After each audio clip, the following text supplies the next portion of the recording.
పద్దెంది పడిమెట్ల పైకెక్కి గుడికేగు భక్తులకు ఎదురొచ్చే బంగారు స్వామి ఇరుముడులు స్పృశించి శుభమును చుదీవించి జన బృందముల చేరే జగమేలు స్వామి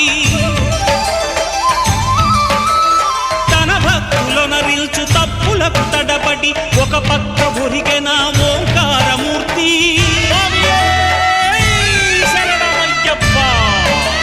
స్వాములందరూ తనకు సాయము కాగా ధీమంతుడై లేచే ఆ కన్య స్వామి పట్టబంధము వీడి భక్తతతికై